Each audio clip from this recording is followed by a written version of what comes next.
Tidak ada kehidupan yang tidak membutuhkan air. Manusia, binatang, dan tumbuhan memerlukan air untuk menyambung hidupnya. Oleh karena itu, perhatian lebih perlu diberikan kepada air demi kelangsungan hidup, khususnya di Bali.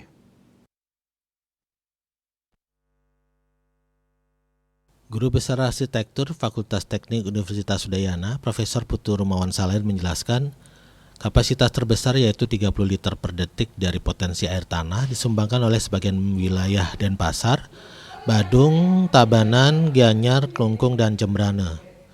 Mayoritas potensi air tanah yang memiliki kapasitas 2 liter per detik melingkupi sebagian besar wilayah Pulau Bali.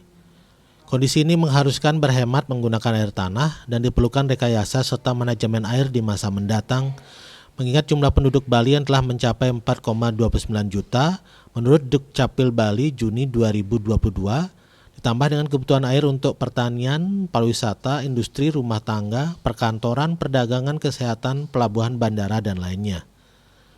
Dari data yang diperoleh ternyata bahwa ketersediaan air di Bali pada tahun 2009 yang lalu sejumlah 4,71 miliar meter kubik per tahun dan menurun menjadi 3,57 miliar meter kubik per tahun di tahun 2013. Padahal pada kurun waktu yang sama terjadi peningkatan kebutuhan air yaitu 5,46 miliar meter kubik per tahun dan di tahun 2013 diperlukan sejumlah 6,23 miliar meter kubik per tahun. Pembangunan dan perluasan infrastruktur air dalam konsep One Island One Management wajib disinergikan dengan peta kemajuan investasi dan kebutuhan masyarakat setempat. Dengan kata lain, negara wajib hadir dan melindungi hak rakyat atas air, di mana pengawasan dan pengendaliannya bersifat mutlak. Setidaknya tantangan penyediaan air mendatang di Bali antara lain dikarenakan penurunan luas hutan, peningkatan jumlah penduduk, pengembangan fasilitas industri dan pariwisata, penutupan dan atau perkerasan permukaan tanah atau halaman, perubahan iklim, perlindungan dan pemanfaatan air permukaan dengan cerdas, perizinan dan pengawasan penggunaan air bawah tanah.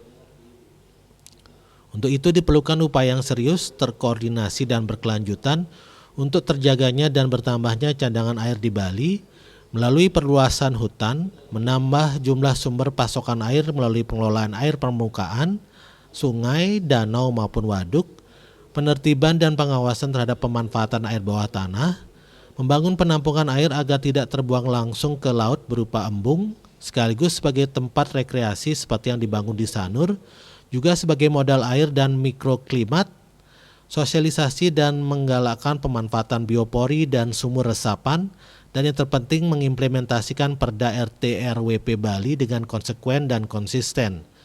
Dengan demikian diharapkan defisit air di Provinsi Bali dapat ditanggulangi agar keadilan, keselamatan, keadaban dapat ditegakkan di Bali.